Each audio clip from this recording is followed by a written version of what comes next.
it is time to change your clothes. That is one way of summarizing the portion of our text this morning in Colossians chapter 3, verses 12 and 13. Paul says these are the clothes, these are the behaviors that you need to put on now. It is not enough to just do the first part. The first part that Paul has identified in Colossians chapter 3, 1 through 10, is putting sin, he says, to death, putting it away, verse 5, verse 7 and 8. It's not enough to just kill sin. That's important. And we can only do that on the basis of Jesus. But if we stop there, we've missed something big. Someone put it this way. When it comes to this vacuum idea almost, of you can eliminate sin, but then something must fill the void. They boldly made this contrast. They said you can avoid pornography completely, refrain from ever boiling in anger, never cheat on your taxes, and still hate Jesus. But you cannot experience the compassion, humility, peace, joy, and love that only comes to those who love Him. That's what this is about this morning. It's not about what we're against. We see that sometimes. We see that in a lot of different arenas of life. I think we've seen it a lot recently in the political realm, where it's more about what you stand against and who you're against, and the other side is so bad than actually what you're for. Sometimes preachers are accused of that, sometimes accurately, that all they ever seem to preach about is what they're not for, or about sin, and not that you don't need to preach against and about sin sometimes. But as Christians, just as all Christians, is that what we're defined by? Are we ever defined by, well, Christians don't do that? Or I'm a Christian, I don't, and then we mention some sin. Again, not that that is ever out of place. But what are we really defined by when it comes to how we live?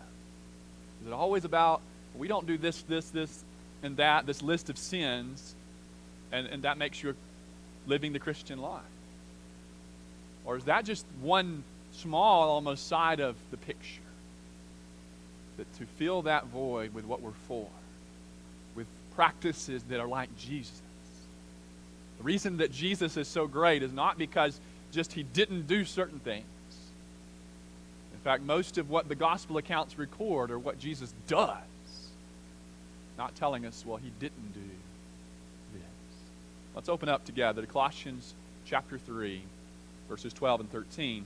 The first thing we notice when it comes to putting on this morning is to put on, he says, as those who have this status, this place of blessing, and this place of, you might call it a high place, because of how our God has lifted us from our sin, lifted us from the dust of darkness with Satan, and has brought us into something beyond what we could have imagined. Colossians chapter 3, verse 12, the first part of the verse, Paul writes, put on then, so in building here, he says, you put off, you put to death, now then put on as, there's our word, as God's chosen ones, as the people that are a part of a family that God has selected, that God has chosen. I don't read this to mean that somehow you didn't have any involvement in coming to Jesus, but that it doesn't really depend on you. That it's about God, a God who looks through the corridors of history and sees a family that are called by the gospel, that sees people whose hearts are connected and attentive to the call to become a Christian. And that makes us the chosen ones, or the chosen people of God today. But then he not only says that, what does he also say? Chosen ones, keep reading, holy. Holy. The word holy has been used of God a whole lot throughout the scriptures leading up to this verse, even in Colossians chapter 3. And now is one of the times when it's taken and used of God's people. Are people who can become separate and unique and pure like their God. As their God says, be holy as I am holy. But here it's more about the status or the place that you have in the world. You're holy. There's something special about you, and partly because you've been called out of sin to be separate from that, to be different by just who you are. And that's what these three are. These three descriptions, they are who we are in Jesus. Because of what Jesus has done, and because, yes, we have responded, because we have said goodbye to that old world, and we've come now to embrace the new world. We've been baptized into Jesus, Colossians 2:11 and 12. Now we're holy by the blood of Jesus. But then he says we're beloved, chosen, holy, and beloved. This means that if you're a Christian, the love of God has been poured out in a lavish way. You're not just someone that God loves. You have to say it differently. It's like you're somebody that God loves. You're a part of this family now. And you might even look at it as this, there's this line that travels through all of these. That you're chosen and you're holy because you're in the beloved. You're in those that have richly received the love of God. One really, really big implication here is because all three of these, prior to this timing, were reserved for ethnic Israel.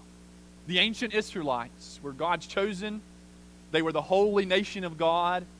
And they were the ones that were in the beloved. They were in the family of God, the ones that have been loved in that special way by God. And now Paul says, if you're in Jesus, you're the real Israel.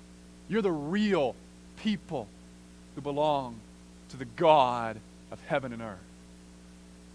Paul says, when you go to put on your new clothes, you put on as these kind of people. And it is meant to work that way, where you can only do what Paul's about to tell you to do. You can only put on these clothes if you already have this. It doesn't work if you remove the as and what follows from verse 12.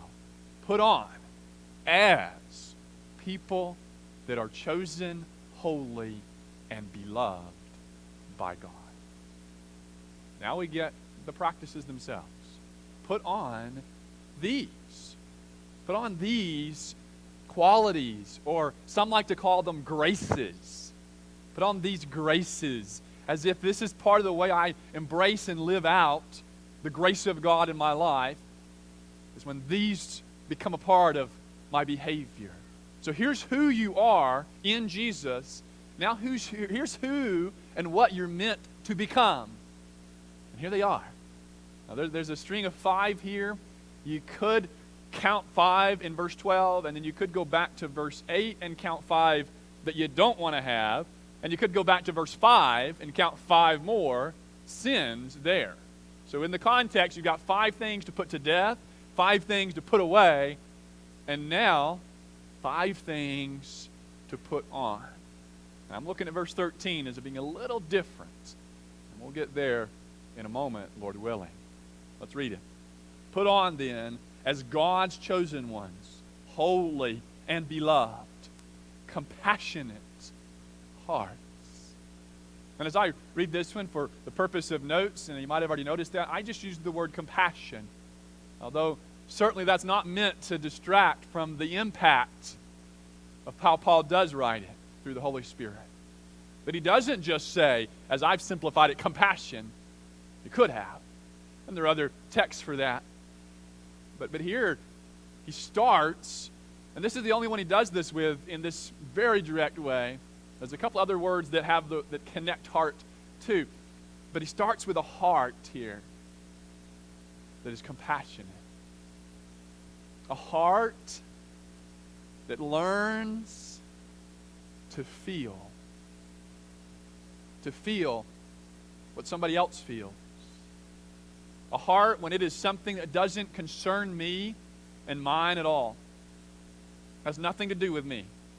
It's not going to mess up my plans. It's not going to do anything. It's just you.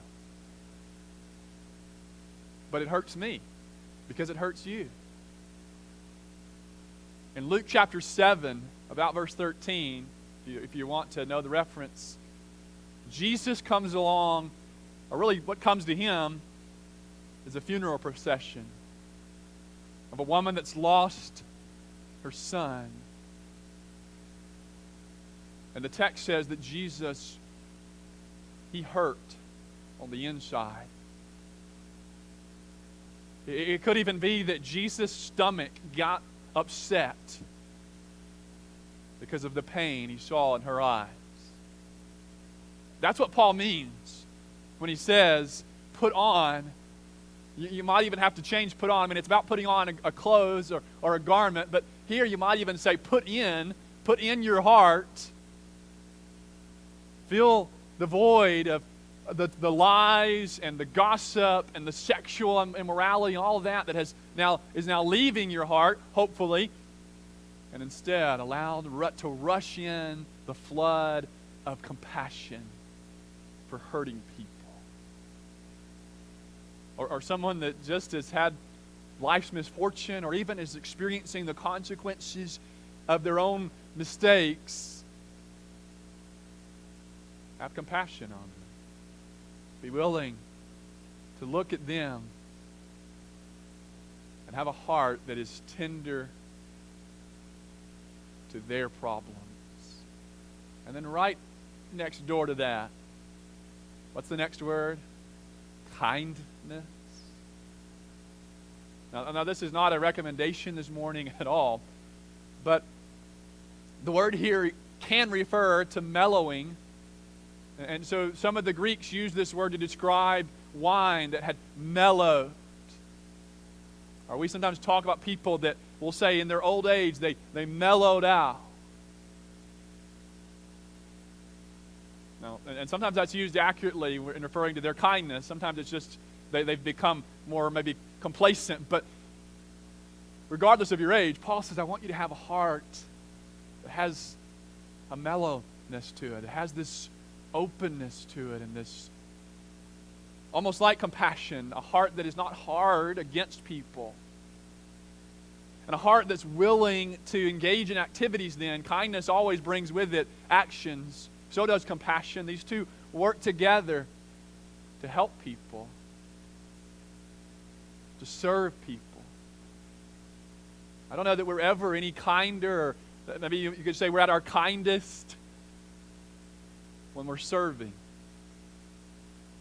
Whether that's doing some act of service that we typically think about where we're waiting on someone else or serving in that way, or when it is, when we can do something for someone that needs help. That's what kindness does. It's an open to helping you in your trouble.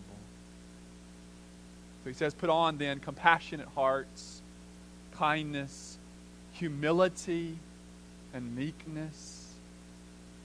We discussed some a week ago, the idea of the value of being humble, recognizing that those that exalt themselves will be humbled, and vice versa. Humility is not the same as some kind of self-deprecation where you walk around with just this very undertone of woe is me. But humility is a lowliness of mind that looks at self accurately and then looks at other people. Instead of the normal operation where I look at you and I'm better than you, humility says, no. That's not how I'm going to operate. No longer an air of superiority, but seeking to be humble. Then there's meekness. Meekness is sometimes called weakness. Isn't that how we have phrased it over the years? I like the image of a horse that is gentled. The horse isn't somehow weaker, but that strength now is controlled. It's gentleness and a kind of almost sweetness of demeanor that is coupled with strength. Meekness. You think about all of these. Sometimes the world looks at these kind of behaviors and these qualities, mocks them. I wonder why. Are people threatened by kindness? And which list? A list like this, or one like verse 5? Which one takes more strength? To give in to sexual temptation? Verse 8, to give in to telling a joke you shouldn't? Or being compassionate? Or having this meekness where my temper is under control? Or having this patience that he mentions last? Patience. I need to catch myself up there. Where you're willing to wait.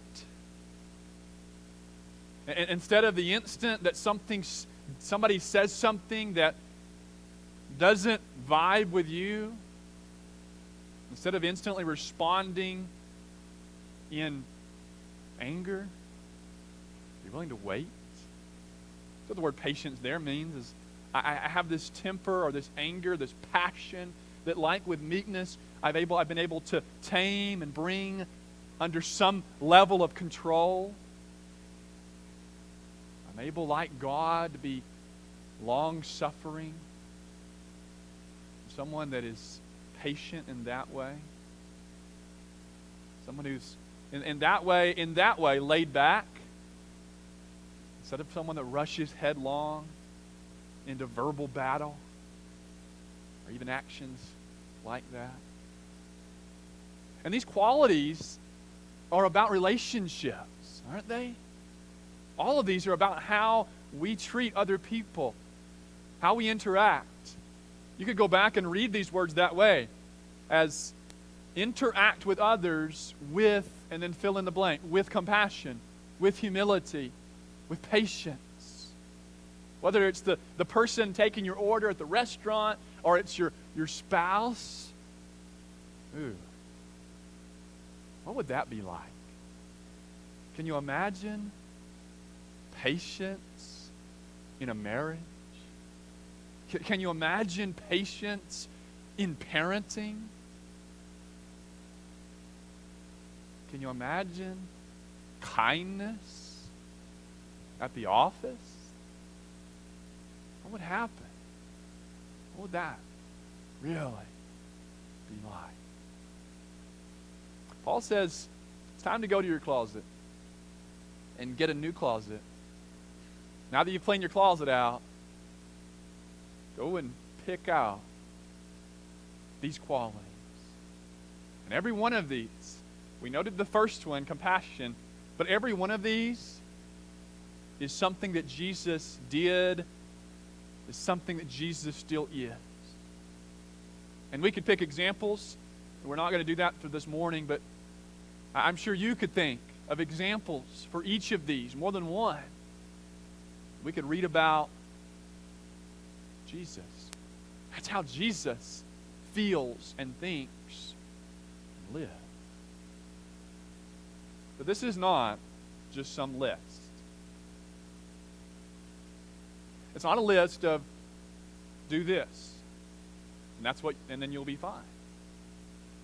Part of why I say that is because this list, if you want to call it that, almost every one of these words is about not just what you do, but how you feel.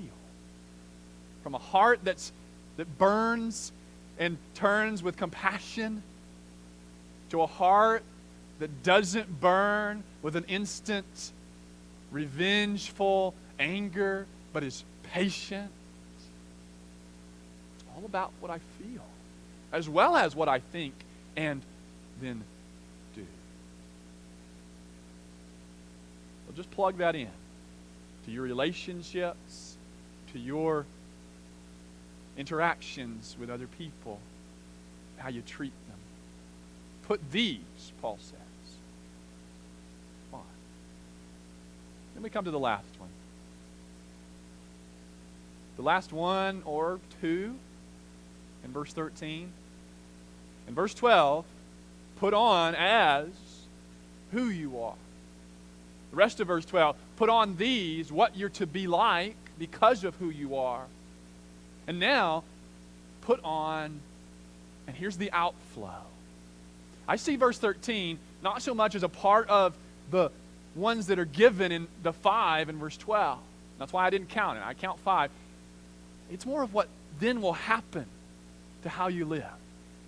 And it's more about reminding us these in verse 12, they don't apply only when other people are doing the same.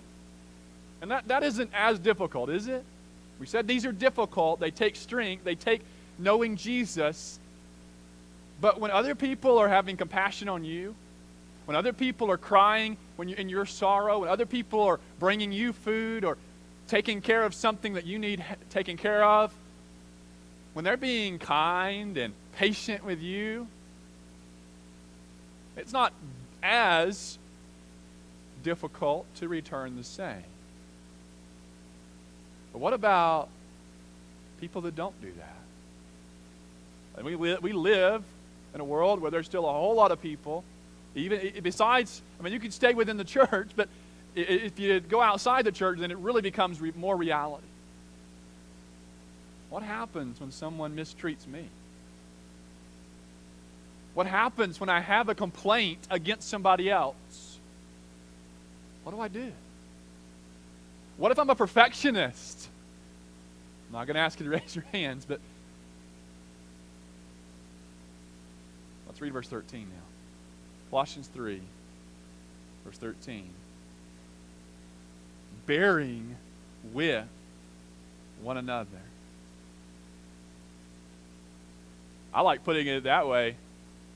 He's saying put up with other people. One another here is more to the church. Start there.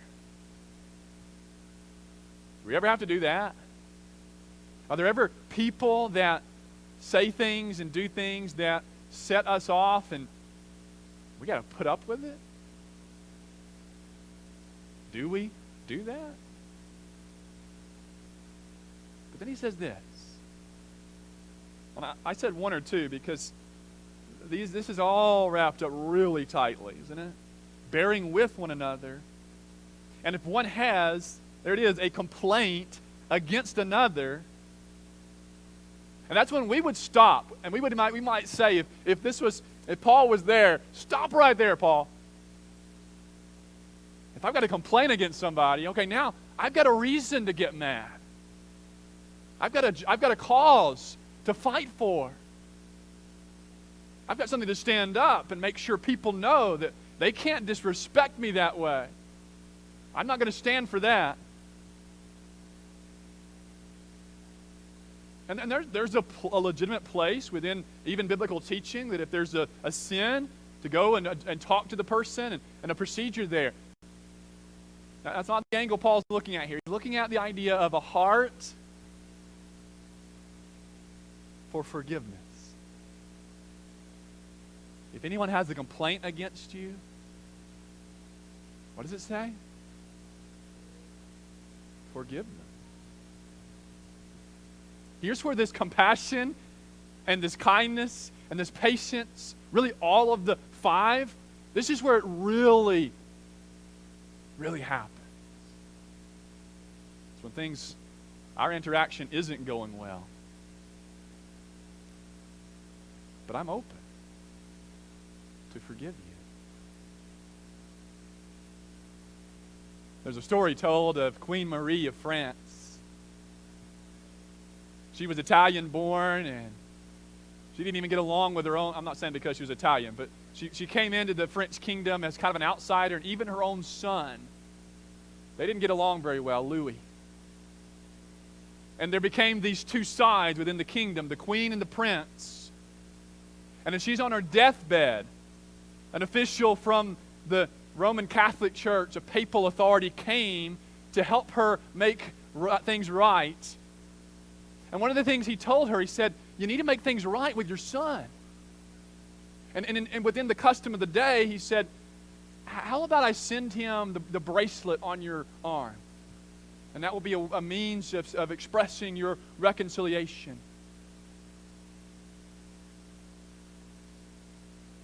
And she said, no. No. That would be too much. That's part of where forgiveness is so hard for us. Is forgiveness means giving up something that we hold dear. Whether that's our pride, whether that's our sense of justice, that feeling of vengeance. I've got to get what's mine. I've got to get back. I've got to settle the score. Whatever that is, forgiveness says, I'm letting that go. And I'm letting this person and our relationship matter more. Because that's what really matters. It's people. Not what I hold dear otherwise. What's the last part of verse 13? In a way, we come back to where we began. We began with who you are, what you have in Jesus. Let's read it.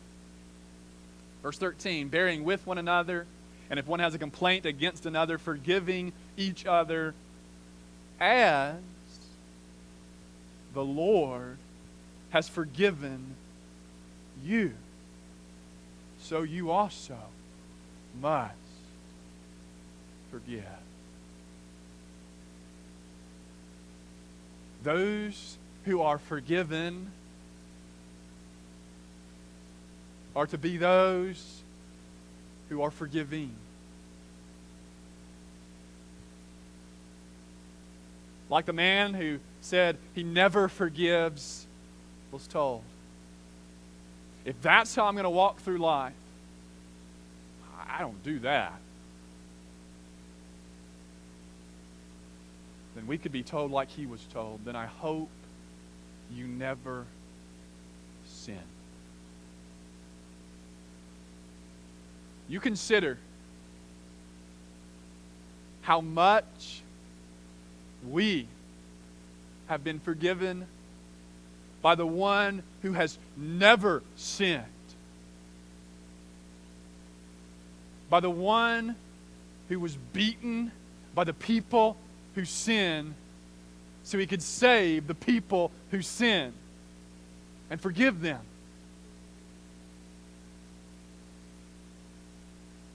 And then the question is not, how can I forgive you? How can you forgive me? The question is, how can we not? How can we have the audacity? How dare we turn with a bitter eye and not forgive? Colossians 3, verses 12 and 13 does not say, do this, be forgiving, because that's what's right, and that's true. Or because that will make you a better person, that's true. It doesn't say that. It says you put these on as God's family, and you do this because Jesus has done all of that for you. The ancient people,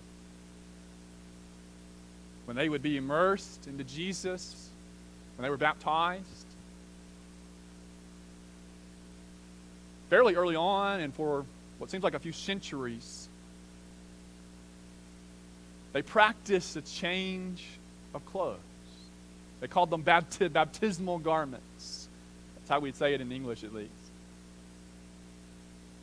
And one example is they would put on a special garment. They wouldn't just wear their clothes they brought to the service or whatever it was that day.